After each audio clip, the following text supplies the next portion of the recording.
Hi, it's Paul here, co-founder of English Pronunciation Roadmap, and this is your Word of the Week.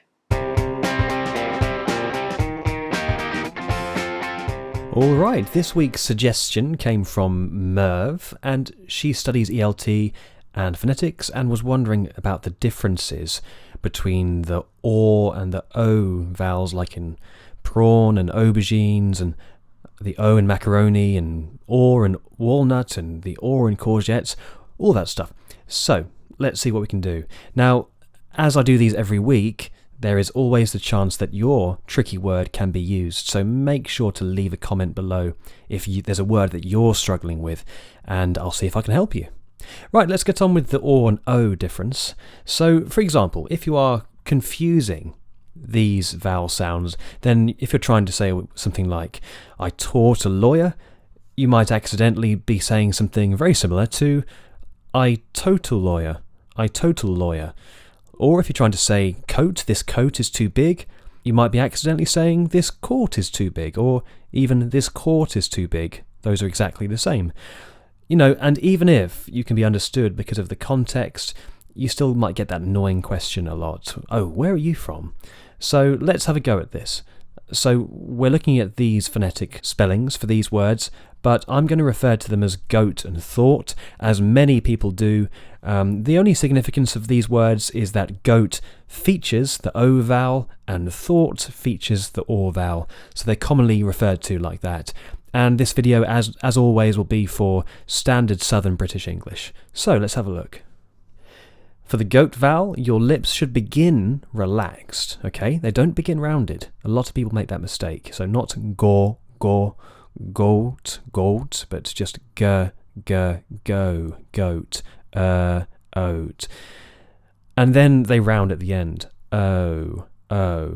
Whereas for the thought vowel, the OR vowel, everything is still, and the lips begin rounded, and they remain rounded throughout the entire vowel. Or. So you could say that the goat vowel is long and sliding. O. Yeah, the vowel changes. It's a diphthong, it's called. And the OR vowel is long and still. Everything stays still during that vowel sound. And have a look at these spellings. This is one of the biggest reasons why people get confused with these. Look at all the different spellings you can have for these two vowel sounds. Really confusing. So what I'm going to do is I'm going to choose the three biggest mistakes that I see which cause people problems. And as you'll see, we've got the AU spelling, the OA spelling, and the OUGH spelling. So those three are really, really crucial, often get mistaken for the opposite vowel. And as you can see, it's understandable because both of these spellings could be or O. So pretty confusing. And there's one more, which actually only belongs to the thought vowel group, and it's a weird spelling which you don't really see as part of the O vowel, but people still seem to make mistakes with it. So I'll cover that towards the end of the video, so keep watching for that. Alright, so first of all, the AU spelling. So words that are part of the goat vowel include mauve, gauche, and aubergine. There's aubergine for you there. Make sure you're sliding that vowel from relaxed lips, to rounded lips, O, aubergine. But conversely, we've got words like sauce, cause, Paul, that's my name, and autumn, which belong to the OR vowel group. Those are the most common ones I notice. Okay, on to the OA spelling, and do note that there's a silent R in many thought words, which you'll see here. For the OA spelling, we've got goat, of course, along with soap, loaf, throat, road, and coat. And then for the OR vowel, we've got words such as broad, horse, hoard, board, and border. Right. And number 3, the OUGH spelling. So goat words include though, although, and dough. So a lot of these might get mispronounced. I hear that quite a lot. Though, rather than though. Yeah, make sure your lips begin relaxed. And then for the thought vowel, these words do have rounded lips from the beginning. Brought, thought, fought, and sort. So what is this mystery spelling, which is never pronounced with the goat vowel, but many people make that mistake? Well, it's the AW spelling. Here it is.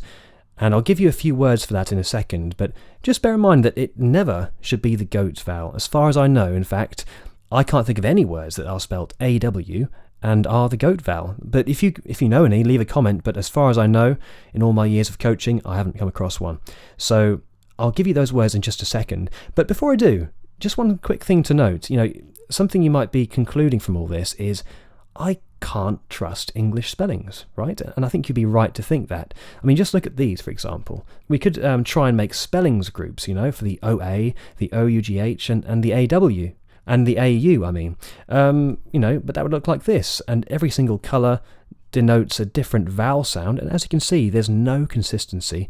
There's no patterns to follow. And it's really, really confusing. So here's my recommendation for you, is ignore the spellings altogether. Instead, start to think in terms of sound groups, vowel groups, yeah? So that's why we've got these vowel groups called the goat and the thought, because we can say, okay, all of these words, they rhyme with goat. They have the O vowel in them. That's how they sound. And language is an auditory thing, right? So we want to be focusing on the sound, not on the spelling, especially in English when they're so confusing. And then same thing for the thought vowel. We've got the thought vowel group, where every single word in that group has the OR vowel in it. So you can start to group these things together and they make much, much more sense. And you can do the same thing for all of the vowels in English. Each one has its own flavour, its own sound, and you get to know it, and you get to know which ones belong in that family, which might take you a very long time. So we've created a shortcut for you, and here it is. It's our crash course. And we've taken the most common words in English and we've grouped them together by vowel sound. So I'll leave a link at the end to this, but if you want to download it now and sign up, then you can do so here. Okay, on to those AW spellings. So here we go. If you are saying words such as jaw, law, paw, sawn, and prawn with the goat vowel, then look out. They should be OR, right? The lips should be rounded from the very beginning. So you shouldn't be saying joe, low, po, sown, and prone. Right, okay. So there we go. Now, here is a quick test. Spot the vowel sound. Have a look at this sentence. Where is the OR? And where is the O? And now have a listen. I'll highlight the stressed syllables for you. I got sauce all over my coat. If you said OR for sauce and O for coat, then you would be correct. Have a look at this one now. So which words in here belong to the thought vowel group and which belong to the goat vowel group? Okay, listen to this. See if you can hear it. He had pain in his jaw and throat. Jaw, throat, right? Or, O. And the last one. Have a look. There's quite a few here. And listen. Although I thought it was that road. Here it is, right? So or, although, so two sounds in one word, or O, although, thought, road. And that's it. Now look, leave me a message underneath this video, leave a comment with your tricky word, and it might be in the next video for you. Now here's a link for the crash course again, and please subscribe, and I'll see you in the next video. Have a good week.